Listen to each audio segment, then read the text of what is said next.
اس بلا میں میری بلا، میں ایسے کام نہیں کرتا۔ کیوں؟ میں گدا ہوں اپنے کریم کا، میں غلام ہوں اپنے آقا کا۔ میرا دین پارائے نہ نہیں، میرا دین روٹی کا ٹکڑا نہیں ہے کہ میں چند سکوں کی خاطر، چند پیسوں کی خاطر اپنے دین پر، اپنے ایمان پر کمپرومائز کر لوں۔ اور یہ بہت خوبصورت میسج ہے میرے پیٹھے اسلامی بھائیوں۔ سم ٹائم ایسا ہوتا ہے کہ کوئی ایسا نفع سامنے آتا ہے، کوئی ایسا کام سامنے آتا ہے کہ ہم کمپرومائز کر جاتے ہیں کہ یار چلو مارکیٹ میں بیٹھے ہیں تو کرنا پڑے گا، سوسائٹی کا یہ تقاضا ہے، فیملی کو راضی کرنا ہے۔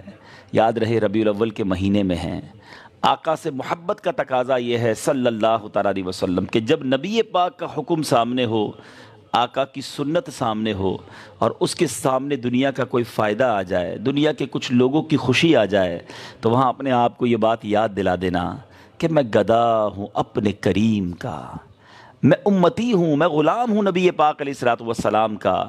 میرا دین پارائے نہ نہیں ہے، میرا دین روٹی کا ٹکڑا نہیں ہے۔ اگر یہ فلسفہ، یہ بات آپ اپنے دل میں بٹھا لیں تو زندگی بہت سارے موقعوں پر آپ کو رہنمائی ملتی رہے گی۔ بہرحال بہت خوبصورت کلام، آئیے بیان کو شروع کرتے ہیں۔ الحمدللہ رب العالمین والصلاة والسلام علی سید المرسلین، اما بعد فاعوذ باللہ من الشیطان الرجیم، بسم اللہ الرحمن الرحیم۔ پڑھیے الصلاۃ والسلام علیک یا رسول اللہ وعلی آلک واصحابک یا حبیب اللہ۔ الصلاۃ والسلام علیک یا نبی اللہ وعلی آلک واصحابک یا نور اللہ۔ میٹھے بیٹے اسلامی بھائیوں، مدنی چینل کے ناظرین جو سوشل میڈیا پہ لائیو ہمیں سن رہے ہیں، آج الحمدللہ ہم داتا کے شہر مرکز الاولیاء لاہور میں ہیں اور تاجر اسلامی بھائی جمع ہیں، اور نبی پاک کے ذکر کی ایک خوبصورت محفل سجی ہے۔ اللہ تعالی ہم سب کا جمع ہونا اپنی بارگاہ میں قبول فرمائے، ہم سب کو آج کے دن کی برکت عطا فرمائے۔ میں چاہوں گا آپ نے اپنے بزی شیڈیول سے وقت نکالا ہے تو توجہ کے ساتھ، میں انشاءاللہ مختصر وقت میں اپنی بات پیش کر دوں گا، اور میں چاہوں گا کہ فوکس کے ساتھ، توجہ کے ساتھ اگر ساتھ رہیں گے، پاسبل ہو تو اپنا موبائل سائلنٹ کر دیں تاکہ آپ کچھ دیر جو آئے ہیں اس سے پورا آپ فائدہ لے کر جائیں ماشاءاللہ۔ میٹھے میٹھے اسلامی بھائیوں، آج ہم بات کریں گے رب کے کلام کی، اللہ کے کلام کی۔ میری مراد قرآن مجید فرقان حمید سے ہے۔ قرآن مجید فرقان حمید یہ سر چشمہ ہدایت ہے، یہ ایسی کتاب ہے جس میں یوں سمجھیے کہ دنیا کی ہر بات کا علم موجود ہے، اور guideline for each and every human being اس میں ہے۔ اور ایک بڑی خوبصورت بات میں عرض کروں، ابھی میلاد کا مہینہ ہے، ہم بہت سارے نبی پاک کے کمالات پر بات سنتے ہیں، بیانات سنتے ہیں، اور بالخصوص جب بھی معجزات کی بات ہوتی ہے، whenever we talk about the miracles of رسول اللہ صلی اللہ تعالیٰ علیہ وسلم، ایک ایمان تازہ ہوتا ہے، ایک بوسٹ ملتا ہے کہ کمال کی ہستی ہے میرے آقا علیہ الصلوۃ والسلام، کتنے کمالات ہیں۔ یعنی اگر کسی کو یہ کہا جائے کہ سرور کائنات صلی اللہ تعالیٰ علیہ وسلم کے معجزات کو فقط لسٹ ڈاؤن کرے، ڈیفائن نہ کرے، صرف تحریر کرنا شروع کرے کہ پیارے آقا علیہ الصلوۃ والسلام کے کتنے معجزات تھے، تو اے نبی پاک کے غلاموں، بڑی خوبصورت بات علماء نے لکھی کہ کم و بیش 1,24,000 پیغمبر تشریف لائے، اللہ تعالیٰ نے تمام نبیوں کو معجزہ عطا فرمائے، مگر نبی پاک صلی اللہ تعالیٰ علیہ وسلم کی ذات وہ ہے کہ پچھلے سارے نبیوں کو جتنے معجزات دیے اس کا اس کا ٹوٹل نبی پاک کو عطا فرمایا۔ اور صرف یہی نہیں بلکہ پیارے آقا علیہ الصلوۃ والسلام کو اس کے علاوہ کچھ ایکسیپشنل، ایکسٹرا آرڈنری، جس کو خصائص کبریٰ کہا جاتا ہے، نبی پاک کو وہ بھی معجزات عطا فرمائے۔ تو جب بھی معجزات کی بات ہوتی ہے، ہم سنتے ہیں تو ایمان تازہ ہو جاتا ہے۔ اگر ہم نبی پاک کے بچپن کی بات کریں تو میرے آقا جس طرف انگلی اٹھاتے چاند اسی طرف چلے جایا کرتا۔ اعلیٰ حضرت لکھتے ہیں نا، چاند جھک جاتا جدھر انگلی اٹھاتے مہد میں، کیا ہی چلتا تھا اشاروں پر کھلونا نور کا۔ نبی پاک علیہ الصلوۃ والسلام نے اسی عالم میں جب جوانی ہوئی تو پیارے آقا سے کفار نے اسلام کی حقانیت کے لیے دلیل مانگی۔ آقا نے اشارہ کیا تو چاند دو ٹکڑے ہو گیا. مولا علی کی نماز جا رہی تھی, دعا فرمائی تو سورج واپس پلٹا دیا. نبی پاک علیہ الصلوۃ والسلام نے جب صحابہ کو حدیبیہ کے مقام پر پیاسا پایا تو اپنی انگلیوں کو پیالے میں ڈالا. 1500 صحابہ موجود ہیں اور انگلیوں سے پانی کے چشمے جاری ہو گئے. اور بڑی ایمان افروز بات بتا دوں, ایک ڈیبیٹ چلتی ہے کہ وچ واٹر, کائنات میں کون سا پانی سب سے زیادہ سیکرڈ, سب سے زیادہ مبارک ہے. تو کوئی کہتے ہیں, علماء کہتے ہیں آب زمزم ہے, کچھ کہتے ہیں کہ نہیں جناب آب کوثر ہے, کچھ کہتے ہیں بارش کا پانی بھی بڑا مبارک ہے. اللہ اکبر. علماء فرماتے ہیں چونکہ آب زمزم حضرت اسماعیل کے قدموں کے رگڑنے سے جاری ہوا, بڑا مبارک ہے, مگر وہ پانی جو حدیبیہ کے مقام پر نبی پاک کی انگلیوں سے جاری ہوا وہ کائنات کا سب سے افضل پانی ہے. تو معجزات کی ایک طویل فہرست ہے, وہ کس کس معجزے کی بات کریں. صحابہ رات کو نبی پاک کے ساتھ جب لیٹ نائٹ ہو جاتے, واپس جانا ہوتا. آج تو سٹریٹ لائٹس ہیں, گاڑیوں کی لائٹس ہیں. امیجن کریں ہم ایک ایسی جگہ پر ہوں جو لائٹ ہی نہ ہو, رات ہو جائے اور اب گھر جانا ہو تو بغیر لائٹ کے, اب تو موبائل میں بھی ٹارچ آ گئی ہے. اللہ اکبر. صحابی رسول عرض کرتے ہیں یا رسول اللہ گھر جانا ہے اور روشنی نہیں ہے. نبی پاک نے ایک لاٹھی پکڑائی. صحابی رسول وہ جب لاٹھی لے کر گھر سے باہر نکلے وہ ٹارچ کی طرح روشن ہو گئی. کہتے میں اسی راستہ, اسی ٹارچ کی روشنی میں گھر جا رہا. 2 صحابی تھے, کہتے ہم گھر جا رہے تھے. اب معاملہ یہ ہوا ٹی جنکشن آ گیا, یعنی ایک صحابی کا گھر دائیں طرف تھا, ایک کا بائیں طرف تھا. اب کیا کرے, روشنی کون لے کر جائے. ایمان دیکھو صحابہ کا. کہتے دوسری لکڑی اٹھا کر اس سے ٹچ کی, آقا کے نور کی برکت سے وہ بھی روشن ہو گئی. تو اٹس اے بگ لسٹ. مطلب میں بات دیکھیں نا, سبحان اللہ کے نعرے بلند, ایوری بڈی, ہمیشہ یہ ہوتا اور ہونا بھی چاہیے. یہ ایمان کا تقاضا ہے کہ محبوب کی بات ہو, سرکار علیہ الصلوۃ والسلام کے کمال کی بات ہو تو غلام کیوں نہ خوش ہو, بلکہ اس میں پراؤڈ فیل ہوتا ہے کہ میرے آقا کی شان کتنی بلند ہے, رب نے کیسا مرتبہ عطا فرمایا. نبی پاک مکے کی گلیوں میں نکلتے تھے تو پتھر سلام کرتے تھے. ابو جہل ایک بار آیا, آ کر کہتا ہے اے محمد صلی اللہ تعالیٰ علیہ وسلم, اللہ کے سچے نبی ہو تو بتاؤ میری مٹھی میں کیا ہے. لک ایٹ دا وے, نبی پاک نے رپلائی کیا دیا. سوال کیا تھا, آپ بتائیں مٹھی میں کیا ہے. آقا نے یہ نہیں بتایا کہ مٹھی میں کنکر ہیں. آقا فرماتے اے ابو جہل اگر میں یہ بتا دوں کہ تیری مٹھی میں کیا ہے, اس کی بجائے اگر وہ کنکر بتا دیں کہ میں کون ہوں, تو کنکریوں نے کلمہ پڑھنا شروع کر دیا.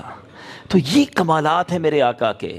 لیکن علماء نے بڑی پیاری ڈیبیٹ کی کہ جتنے بھی یہ معجزات ہیں نا, دیز آر آرڈنری فار رسول اللہ صلی اللہ تعالیٰ علیہ وسلم. نبی پاک کے لیے نارمل سی باتیں تھیں, کیونکہ پیارے آقا کی بارگاہ میں زخمی آتے تھے, آقا دعاب لگاتے, ہاتھ جوڑ دیتے, آنکھ واپس لگا دیتے. بھوکے آتے, آقا پانی جاری کر دیتے. تھوڑی کھجوریں بہت سو کو پوری ہو جایا کرتی. لوگ ریکویسٹ کرتے تھے, نبی پاک ان کا کام کر دیتے. یہ معجزات ہوتے گئے اور اس کی لسٹ بنتی گئی. لیکن نبی پاک کا جو کیلیبر ہے, آقا کی جو شان ہے, اس شان کے مطابق 2 ہی معجزات ہیں. اللہ نے جو مقام دیا نا, خاتم النبیین, نبی آخر الزمان صلی اللہ تعالیٰ علیہ وسلم کو اپنا محبوب بنایا نا, تو اب اس کیلیبر کے مطابق, اس مقام کے مطابق نبی پاک کے 2 معجزات. فرما ایک معجزہ معراج کا معجزہ ہے, کیونکہ کائنات میں کسی نے نبی پاک علیہ الصلوۃ والسلام کے علاوہ رب کی زیارت, رب کو اپنی آنکھوں سے نہیں دیکھا. حضرت موسیٰ علیہ الصلوۃ والسلام نے کوشش کی تھی, حالانکہ آپ کلیم اللہ تھے, کوہ طور پہ جاتے تھے, بات کرتے تھے رب سے, عرض کیا مولا تجھے دیکھنا ہے. اللہ نے ارشاد فرمایا لن ترانی, اے موسیٰ تم مجھے نہ دیکھ سکو گے. ایک بار پھر ریکویسٹ کی, ایک تجلی, دیدار نہیں ہوا, ایک تجلی کوہ طور پر نازل کی گئی, اور اس تجلی کی تاب لا لا کر حضرت موسیٰ بے ہوش ہو گئے, انکانشیس ہو گئے. ایک طرف وہ بات تھی کہ کلیم اللہ سے کہا جا رہا ہے تم نہیں دیکھ سکو گے, اور حبیب اللہ کی شان یہ ہے کہ 27 رجب کی رات جبریل امین کو بھیجا جا رہا ہے. ام ہانی کے گھر نبی پاک آرام کر رہے ہیں اور اللہ کے حبیب علیہ الصلوۃ والسلام کو بلایا جا رہا ہے. تو کائنات میں جو یہ معجزہ ہے یہ اور کسی کو نہیں ملا, اور یہ نبی پاک کی شان کے لائق اور بہت بڑی بات ہے کہ اللہ نے اپنا دیدار کروایا. مگر آج جو میرا ٹاپک ہے, آپ کو یہ ساری تمہید باندھنے کا مقصد یہ ہے کہ جتنے معجزات ہیں ہم دیکھ نہیں سکے. صحابہ نے دیکھے, دے آر وٹنس. وہ دیکھتے تھے کہ انگلیوں سے پانی جاری ہو رہا ہے, وہ دیکھتے تھے کہ سورج پلٹایا جا رہا ہے, وہ دیکھتے تھے کہ چاند 2 ٹکڑے ہو جاتا ہے, وہ دیکھتے کہ آقا دعا کرتے ہیں, مدینے میں کئی دنوں سے بارش نہیں ہوئی ہے اور نبی پاک ہاتھ اٹھاتے ہیں اور بارش برسنا شروع ہو جاتی ہے، اور صحابہ نے یہ بھی دیکھا کہ بارش رکوانی ہوتی، جب بھی نبی پاک سے عرض کرتے تو آقا ہاتھ اٹھاتے اور بادل کٹنا شروع ہو جاتے۔ بریلی کے تاجدار انہی ہاتھوں کا صدقہ کتنے پیارے انداز میں کیا طلب کرتے ہیں، آپ لکھتے ہیں آقا جن کو سوئے آسماں پھیلا کے جل تھل کر دیے، جن کو سوئے آسماں پھیلا کے جل تھل کر دیے، صدقہ ان ہاتھوں کا پیارے ہم کو بھی درکار ہے۔ لیکن ہم نے نہیں دیکھا، ہم صرف سنتے آ رہے ہیں اور اپنے جذبوں کو بڑھاتے آ رہے ہیں۔ مگر کیا آپ جانتے ہیں کہ جس کو سب سے بڑا معجزہ کہا گیا، بگیسٹ میریکل، تمام معجزات میں سب سے بڑا معجزہ، اعظم المعجزات، وہ کون سا ہے؟ وہ قرآن مجید فرقان حمید ہے۔ یہ اللہ کی عطا سے نبی پاک پر وہ عطا ہوئی ہے جو سب سے بڑا معجزہ ہے۔ آج 1450 سال کم و بیش گزر گئے، قرآن کے زبر زیر پیش میں کوئی چینجنگ نہیں کر سکتا۔ کیوں؟ رب نے اس کی حفاظت کا وعدہ کیا ہے، اور قرآن خود فرماتا ہے جس کا مضمون ہے کہ اگر ہم اس کو کسی پہاڑ پر نازل کرتے، وہ پہاڑ ریزہ ریزہ ہو جاتا۔ یہ قرآن کا بوجھ پہاڑ بھی نہیں اٹھا سکتے تھے، مگر اللہ نے قلب مصطفیٰ کو وہ طاقت بخشی کہ نبی پاک کے سینہ اقدس پر قرآن نازل ہوا۔ اب مزے کی بات یہ ہے کہ سب سے بڑا معجزہ تو ہمارے درمیان ہے، باقی سارے معجزے ہم نہیں دیکھ سکے، مگر اس کو ہم روز دیکھ سکتے ہیں، ہم اس کی برکتیں لوٹ سکتے ہیں، ہم اس سے فائدہ اٹھا سکتے ہیں۔ مگر میں پوچھنا چاہوں گا کہ ہم کتنی بار قرآن کھولتے ہیں، ہم کتنی بار قرآن سے فیض یاب ہوتے ہیں؟ قرآن ہمارے لیے آیا مگر ہم قرآن نہیں کھولتے، ہم قرآن سے بہت دور ہیں۔ حدیث پاک کا مضمون ہے وہ دل ویران ہے جس میں کچھ قرآن نہیں ہے۔ آج لوگ نیوز پیپر پڑھتے ہیں، سوشل میڈیا کے لیے ٹائم ہے، دوستوں کے ساتھ گپ شپ کے لیے وقت ہے، بڑی موٹی موٹی ناول اور بڑی موٹی موٹی جناب فلاسفرز کی کتابیں پڑھتے ہیں، نہیں پڑھتے تو رب کا کلام نہیں پڑھتے۔ سوچیے آپ آج جتنا کنیکٹڈ ہم دنیا سے ہیں، سوشل میڈیا سے ہیں، اگر ہمیں تھوڑا سا اپنا سروے کریں کہ ہم نے لاسٹ سافٹ ویئرز کب آن لائن کیے تھے، تو شاید اگلے 10 منٹ پہلے ہمارا واٹس ایپ آن لائن تھا، شاید 1-2 گھنٹے پہلے ہمارا فیس بک آن لائن تھا، ہمارے اور بہت سارے سافٹ ویئر شاید کل تک آن لائن تھے، 1 day ago، 15 hours before، 12 hours before۔ یہ ہمارے سافٹ ویئر کے آگے لکھا ہوا آ جائے گا کہ اتنے گھنٹے اتنے منٹ پہلے آپ نے یہ سارے سافٹ ویئر آن لائن کیے تھے۔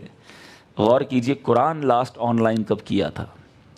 تو شاید رمضان میں آن لائن قرآن ہوا تھا، اور اب اگلے رمضان کا پلان ہے آن لائن کرنے کا۔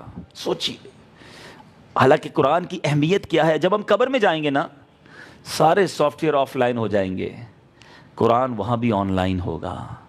جس نے قرآن پڑھا ہوگا، یہ میں خود نہیں کہہ رہا، حدیث پاک کا مضمون ہے کہ قرآن بندے کی مرنے کے بعد اللہ کی بارگاہ میں شفاعت کرے گا کہ یا اللہ یہ بندہ مجھے پڑھتا تھا، رات میری وجہ سے جاگتا تھا۔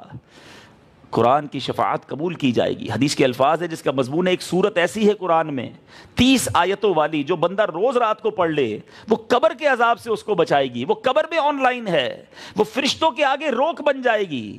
وہ سورت سورہ ملک ہے۔ اگر بندہ روز رات، کتنی دیر لگتی ہے سورہ ملک میں؟ اگر آپ تلاوت کریں 4 منٹس، میکسیمم 5 منٹس، 5 منٹ کے اندر میں روز قرآن پڑھنے والوں میں بھی شامل ہو سکتا ہوں، اور انشاءاللہ قبر میں بھی راحت کا سامان ہوگا۔ مگر وہ جو دوری ہو گئی ہے قرآن سے، یہ بڑی بدقسمتی ہے۔ اور آج میں ظاہر پورے قرآن پر تو بات نہیں کر سکوں گا، مگر میں کچھ ہائی لائٹ کرنے آیا ہوں آپ کو، آپ کے نبی علیہ الصلوۃ والسلام کے سب سے بڑے معجزے کلام اللہ سے اٹیچ کرنے کی کوشش کرنے آیا ہوں کہ آج کی یہ محفل کاش یہ سبب بن جائے کہ ہم اللہ کے کلام سے اٹیچ ہو جائیں، برکتیں لینے والے بن جائیں۔ بہت سارے اسلام میں بیٹھے ہیں، بعض اوقات کی فیلنگ ہوتی ہے کہ یار برکت نہیں ہے روزی میں، کام میں برکت نہیں ہے، میری صحت میں برکت نہیں ہے، میں کام شروع کرتا ہوں کوئی نہ کوئی پرابلم آ جاتی ہے۔ آپ کو کلام اللہ کی فضیلت پتہ ہے، اس کا فائدہ کیا ہے، اس کا بینیفٹ کیا ہے؟ ایک بار حضرت اسید بن حفیر رضی اللہ تعالیٰ عنہ آپ تلاوت قرآن کر رہے تھے سورہ بقرہ کی۔ آپ کہتے ہیں کہ میں تلاوت کر رہا تھا، میرا بیٹا میرے گھر کے باہر صحن میں بیٹھا تھا، تو میں نے دیکھا میرا گھوڑا اچھلنے لگا، گھوڑا بھی بندھا ہوا تھا ساتھ۔ آپ کہتے ہیں میں نے قرآن پڑھنا رک گیا، میں گھوڑا بھی کام ڈاؤن ہو گیا، دوبارہ پڑھنے لگا، دوبارہ گھوڑا اچھلنے لگا، پھر میں رک گیا کہ کہیں بچے کو چوٹ نہ لگ جائے، گھوڑا کام ڈاؤن ہو گیا۔ 3rd ٹائم جب میں نے ایسا کیا، اور 3rd ٹائم بھی ایسا ہوا، تو میں نے سوچا بہتر یہ کہ بچے کو اٹھا لوں۔ میں باہر صحن میں آیا تو بڑا امیزنگ عجیب و غریب منظر میں نے آسمان کی طرف دیکھا کہ آسمان پر بہت سارے فانوس، بہت ساری کینڈلز مجھے نظر آ رہی ہیں. حیران ہو گئے آپ. صبح نبی پاک علیہ الصلوۃ والسلام کے دربار میں گئے، کہا یا رسول اللہ صلی اللہ تعالیٰ علیہ وسلم رات عجیب معاملہ ہوا. میں نے رات کو جب یہ تلاوت کر رہا تھا تو میں نے بڑا عجیب منظر آسمان پہ دیکھا. غور سے سنیے گا. آقا علیہ الصلوۃ والسلام فرماتے اے اسید، وہ فرشتے تھے جو تمہاری تلاوت سن کر زمین کے قریب آ رہے تھے. اگر تم تلاوت جاری رکھتے تو صبح شہر کے سارے لوگ فرشتوں کی زیارت کر لیتے. تو اس سے پتہ کیا چلا؟ یہ بخاری شریف کی حدیث ہے. اس سے پتہ یہ چلا کہ تلاوت قرآن اٹس دا ریزن، یہ سبب ہے فرشتوں کے نزول کا. اگر آپ کمپنی چاہتے ہیں اینجلز کی کہ آپ کی آفس پر، آپ کے کاروبار میں فرشتوں کا نزول ہو، آپ کے گھر میں فرشتوں کا نزول ہو، شیطانیت جس کو آپ کہیں، بدشگونی کہیں، اور جناب محرومیاں، بے برکتی دور ہو جائے، آپ قرآن سے دوستی کر لیں. آپ پڑھیں تو صحیح گھر میں قرآن، فرشتوں کا نزول ہوگا، رحمتیں نازل ہوں گی. اور ثواب کتنا ہے؟ اللہ اکبر. اللہ کے حبیب علیہ الصلوۃ والسلام فرماتے جس کا مضمون ہے، میں نہیں کہتا الف لام میم ایک حرف ہے، آپ فرماتے الف ایک حرف ہے، لام الگ ہے، میم الگ ہے. ایک ایک لفظ پر، each and every word of Quran آپ کو 10 نیکیاں ملتی ہیں. اور چند صورتوں کے تو کمالات ہی اتنے ہیں. سورہ یاسین ایگزامپل کے طور پہ، جس کو قرآن کا دل، ہارٹ آف دا قرآن کہا گیا. سورہ یاسین کوئی ایک بار پڑھ لے، میکسیمم 10 منٹ، 8 منٹ میں بات پوری ہو جاتی ہے. 8 منٹ کے اندر آپ کو ثواب کتنا ملتا ہے؟ حدیث پاک کا مضمون ہے 10 قرآن پاک کا ثواب ملتا ہے. آپ مجھے بتائیں، آپ کسی کی ویٹنگ میں ہیں. ہم کیا کرتے ہیں نارملی کہ کوئی صاحب کے پاس ملنے گئے، انہوں نے کہا بھائی تھوڑی دیر لگے گی، صاحب بیزی ہیں. آپ ویٹنگ روم میں بیٹھے، آپ نے کوئی ڈائجسٹ اٹھانا ہے، آپ نے کوئی رسالہ اٹھانا ہے، یا اپنا موبائل نکال کر سوشل میڈیا پہ چلے جانا ہے. اسی موبائل سے جنت کمائی جا سکتی ہے میرے بھائیوں. آپ موبائل میں قرآن ڈاؤن لوڈ رکھیں، آپ کو لگتا ہے 5-7 منٹ کا مجھے بریک مل گیا ہے، کیوں نہ اس 7 منٹ میں سورہ یاسین پڑھ کے 10 قرآن کا ثواب کما لیں. اگر یہ مائنڈ سیٹ بن جائے کہ مجھے نیکیاں کمانی ہیں، اس کو چنک آف ٹائم، یہ پوری فلسفی، آپ پڑھے لکھے لوگ ہیں. دنیا میں یونیورسٹی آن روڈ شروع ہو چکی ہے. دنیا میں لوگ اپنے راستوں کے اندر علم حاصل کر رہے ہیں کہ یار آدھے گھنٹے کی جرنی ہے، آدھے گھنٹے میں کچھ پڑھ لیتے ہیں، آدھے گھنٹے میں کچھ سن لیتے ہیں. سن کر سیکھ رہے ہیں، پڑھ کر سیکھ رہے ہیں. آپ میں جنہوں نے یورپ میں سفر کیا ہے، میں نے بھی کئی بار دیکھا کہ وہ ٹرین کے اندر، میٹرو کے اندر، بسز کے اندر بکس لے کے بیٹھے ہوتے ہیں، ہیڈ فون لگا ہوتا ہے، وہ کوئی کورس سیکھ رہے ہوتے ہیں. اور کئی لوگوں نے ان آدھے گھنٹے 15 منٹ کی کلاسز لے کر علم حاصل کر کے ڈپلوماز کر لیے.